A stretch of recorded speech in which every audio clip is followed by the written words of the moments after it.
Susan, I hope you don't take this the wrong way, but you don't plan on coming to the wedding, do you? I just wanted to make sure that we didn't have any misunderstandings. Excuse me, Monica, I don't understand what you're talking about. I hope you're not talking about your and Ken's wedding.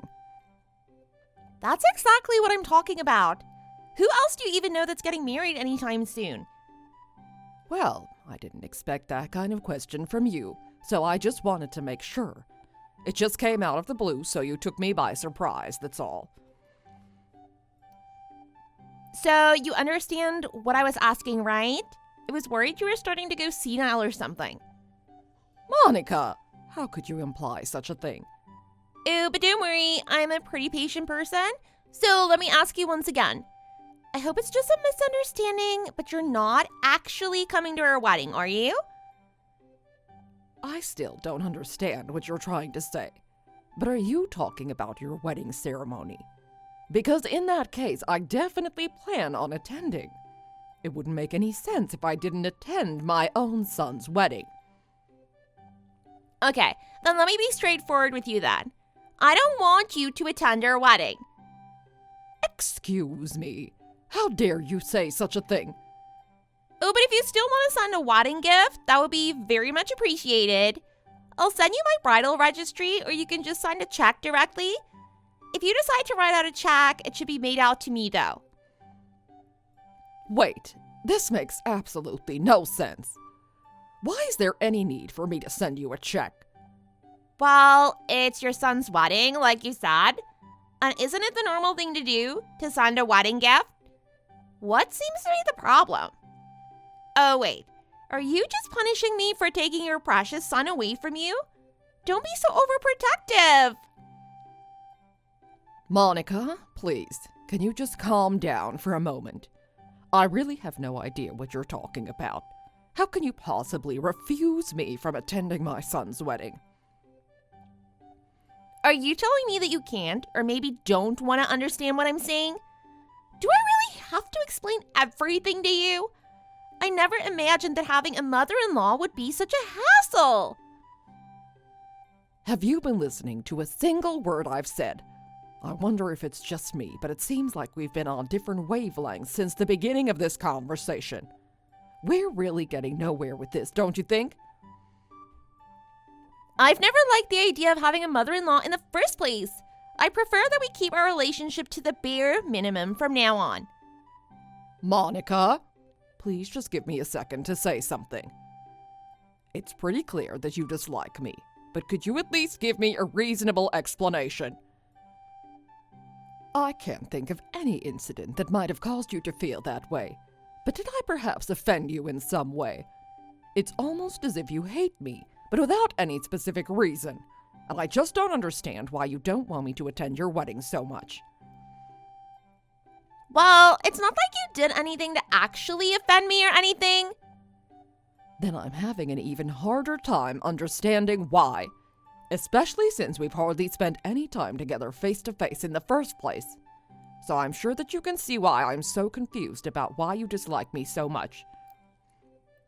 If it isn't too much trouble, would you mind explaining your reason?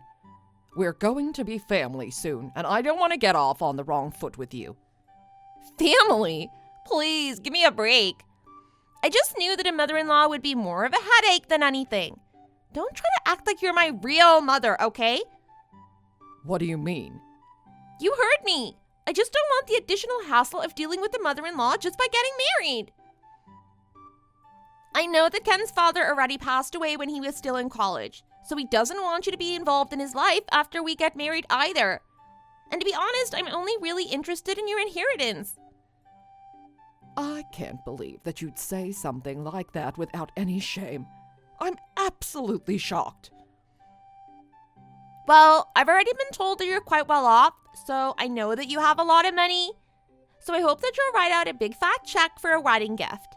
I'll be looking forward to receiving it soon. Don't forget that it's your son's wedding, so I really hope that the check amount will reflect that. My goodness, I never imagined you to be such an arrogant person, Monica. So let me get this straight. You refuse to let me attend my own son's wedding. But you still want me to send a gift because he's my son. And you specify the gift as a check written out to you? Those are quite the demands you're making. Yes, that's exactly what I'm saying. There's no need for you to bring any kind of gift to us directly since I don't even want to see you. That's why I said you can just mail the check to me. Oh, and I'll make sure that you have no involvement with us whatsoever from now on. I can't believe that you would make such harsh comments. There just has to be a reasonable explanation. How is it possible for you to hate me so much just because I'm about to become your mother-in-law? Haven't you seen what it's like in the movies? There's always some kind of disagreement between a new wife and her mother-in-law, and they just never get along. I just can't deal with drama like that, so I've already decided that I want nothing to do with any of that from the beginning. What? So your image of what a typical mother-in-law is like is based only on what you've seen in the movies? That's absolutely insane. And that's why you're trying to keep me away from your wedding and don't even want to make an effort to try and get along. Don't you think that you're acting a bit out of line? How dare you insult me like that?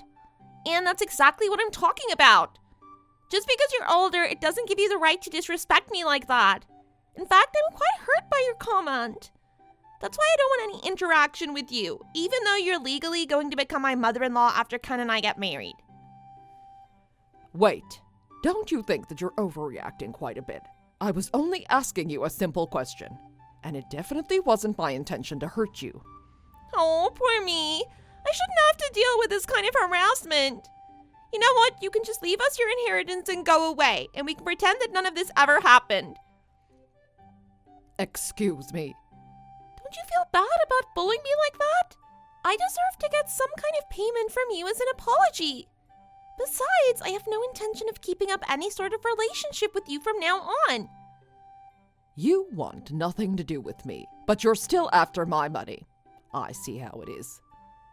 What? Is it because I'm so much younger and prettier than you? Do you treat me like that just out of jealousy or something? That's enough. Stop being such a drama queen already. You're really testing my patience, young lady. What? Why are you suddenly lashing out at me like that? See, I told you. I bet that's just your true character. I knew that I was right all along. You were just pretending that you wanted to try and get along with me.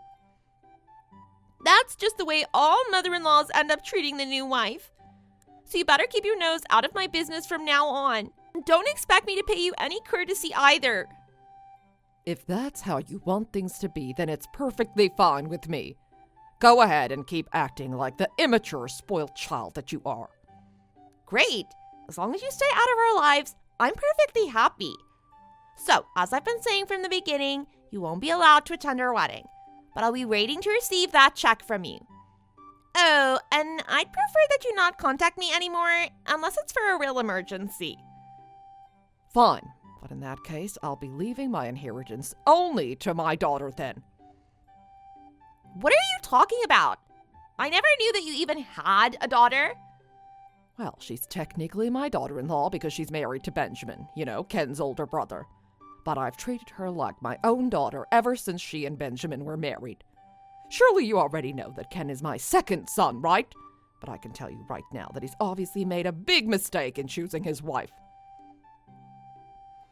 Wait, I don't understand. Why did you say that Benjamin's wife is your daughter at first?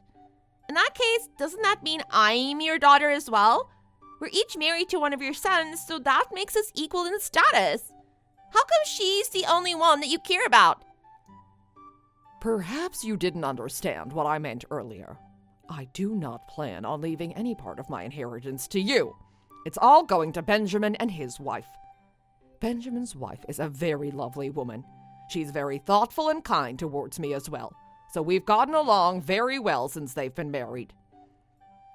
Whereas Ken, I don't know what to say, except that I'm quite disappointed that he would choose to marry such a rude woman with no common courtesy. But since it's not my place to decide who he should or shouldn't marry, the only thing I can do is to cut all personal ties from you. Unfortunately for Ken, he'll no longer be getting any financial support from me because of you. I just hope he doesn't take that news too hard. It's not what I really want for my son, but I'm afraid that you give me no other choice, Monica. Wait, what are you talking about? You're gonna stop helping us financially? But Ken is still your son. There's no changing that fact. Are you planning on just betraying him like this? What did you expect? You have some nerve to actually tell me that you were after my inheritance, but refuse to let me attend your wedding because you don't like the image of the stereotypical mother-in-law. But Ken doesn't help the situation by not saying anything to you about your behavior. It's partly his problem for choosing such a thoughtless woman for his wife. So, I've decided that I'll no longer have any involvement with either of you from now on. And it's exactly what you wanted, so you should be happy about this. Well, yeah. I don't really see any reason why we need to keep up any relations with one another. But what about our inheritance or our wedding gift? You're not just gonna forget about those, are you? Oh, don't worry. I haven't forgotten even for a second. Like I said, though, you can definitely forget about seeing even the smallest part of my inheritance. But who knows if you'll even stay married to Ken when it's time to discuss my inheritance to begin with. And the way I see it, it won't be long before you and Ken end up getting divorced. What do you mean by that? Well, I really doubt that anyone could stay happily married to someone like you. Perhaps you haven't shown this side of yourself to Ken yet, but once he realizes your true character, I'm sure it won't take him that long to figure out that he's made a huge mistake. Anyways, it's no longer anything that concerns me, so you'll just have to figure something out together as husband and wife. Well, what about our wedding gift then? We at least deserve something from you. It's your own son's wedding. You should be happy for us. So you'll send me the check like we discussed, right? Oh, there's something you should know about the wedding. But almost all of the relatives from our side of the family will not be attending. What? I'm not aware of any changes in attendance.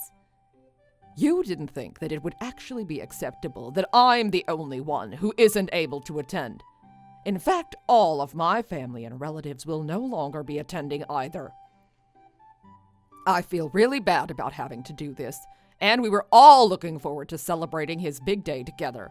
But he needs to take responsibility for his wife's behavior as well. There's no need to be so dramatic.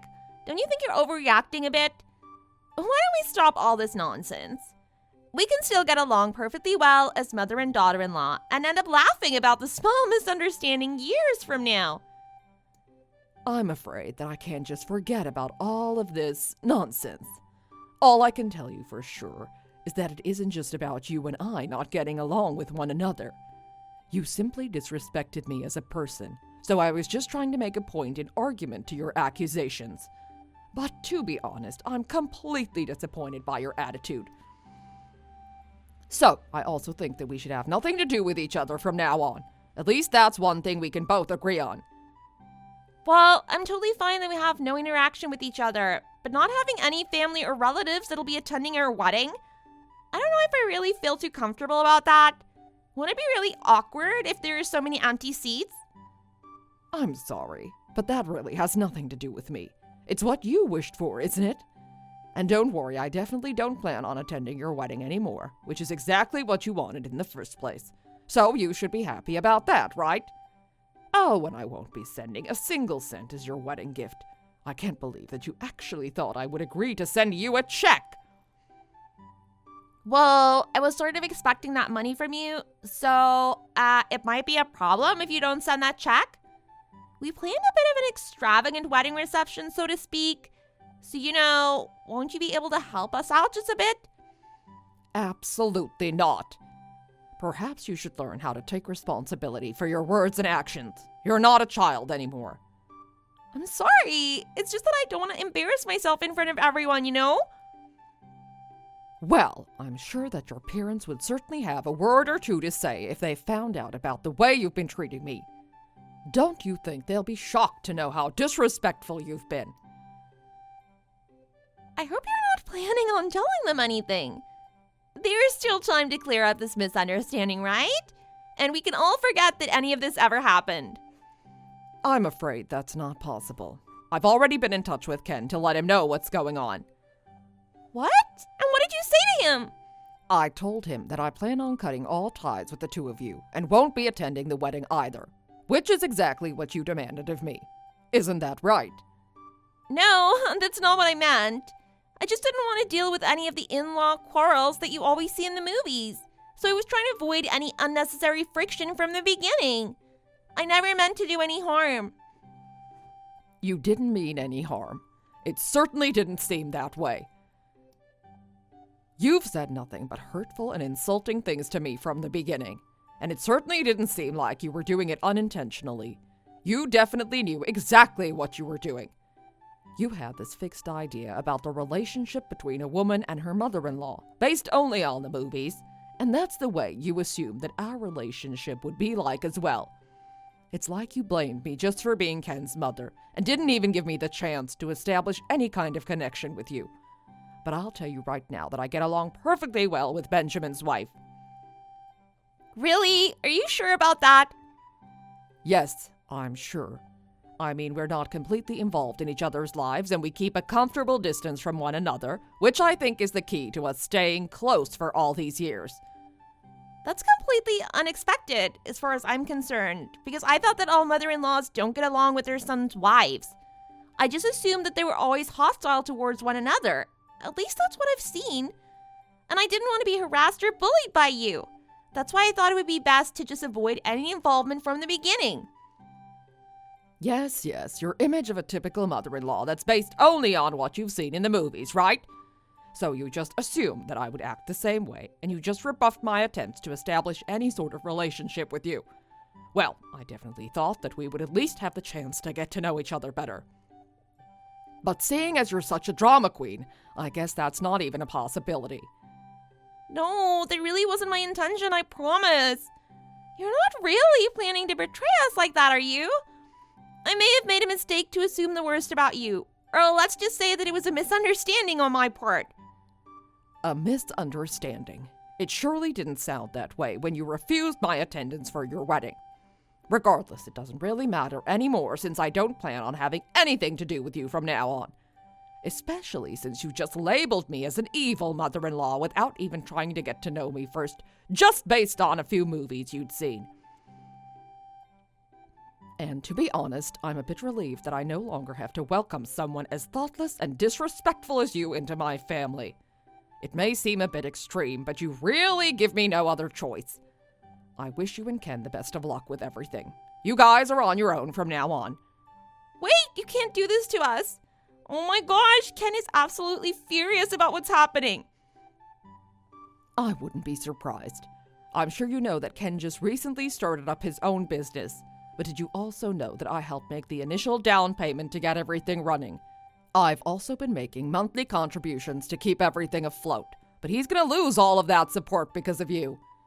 What? You're gonna stop with the contributions as well? You're really gonna cut us off completely? That's nothing for you to worry about.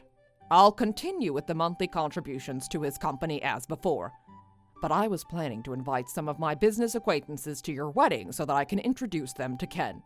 You never know when a good personal connection can help with your business. Anyway, since neither I nor anyone else from outside of the family will be attending, there's no point in inviting my business partners either. Wait, Susan, please, I think you're just overreacting about the situation. This was all just a terrible mistake, and I'm really sorry about everything. Don't you realize that it's too late to try and redeem yourself now? I've decided that I don't want to be your mother-in-law anymore, so don't expect me to treat you like a daughter. Please, just try to understand. It was just a misunderstanding from the beginning. I'm sorry. Please, you have to forgive me. Don't be ridiculous. I don't have to do anything. What sort of obligation do I have if I'm not even allowed to attend my own son's wedding? You must realize by now that you brought all of this on yourself. You said earlier that you planned an extravagant wedding ceremony, which I'm sure you did just for show. And it sounded like the total cost for it was quite out of your reach, since you expected me to contribute towards the payment. Anyways, you might end up having to take out a loan to pay it off, but I have absolutely no intention of helping you out financially. I hope that you and Ken are able to figure something out yourselves. I'll tell you right now, the real tragedy hasn't even happened yet. Monica's one-sided hatred towards Susan was obviously based only on assumptions, but she still had enough nerve to refuse her mother-in-law from attending the wedding just because. And the thing is, Monica and Susan had only met each other 2 or 3 times prior to the wedding, so you can just see how ridiculous Monica's accusations actually were. Monica assumed that all mother-in-laws were evil because of a few bad movies she'd seen. As such, her biased image prevented her from even getting to know Susan in the first place. However, Susan, on the other hand, could hardly stand Monica's thoughtless and disrespectful behavior, so she agreed to cut all ties with Monica and her son Ken, which was what Monica wanted anyways. After deciding that she'll no longer be involved in Monica and Ken's lives, Susan also declared that her older son Ben and his wife would be the sole recipients of her inheritance. At the unexpected turn of events, Monica was in a complete panic, perhaps because she realized what a huge mistake she'd made. And she suddenly changed her entire attitude towards Susan, but it was too late to even beg for her forgiveness. It serves her right, but Susan wouldn't even lend an ear to anything Monica had to say afterwards. As for the wedding ceremony, Susan certainly didn't attend, especially after being insulted the way she was. And so, no family, relatives, or business acquaintances were in attendance either. Monica ended up making a complete fool of herself and felt totally embarrassed about having so few guests at her wedding. When her parents found out the reason why there were so many last-minute cancellations, they were at a complete loss for words. She kept trying to apologize to Susan after everything was said and done to try and mend their relationship, but wasn't even given the time of day. Susan was determined to keep her word about cutting all ties with Monica from now on. In the end, Ken could only shake his head in shame at Monica's true character and ended up getting a divorce right after they were married. The cost of the wedding ceremony was split down the middle, but Monica hardly had enough to pay off her portion of the cost. She tried to ask her parents for money, but they'd already disowned her after the wedding and were unwilling to help. As a result, she had no choice but to take out a loan. Perhaps she wanted to make herself out to be the tragic heroine, but all she was left with in the end were divorce papers and huge debt. Not exactly the happy ending that she'd hoped for herself. Sure, things turned out tragically for her, but unfortunately for her, there was no hero to save her from the situation. And it's no surprise either, this drama queen had no audience to sympathize with her. Thanks for watching. Don't forget to click the like button and subscribe to see more content.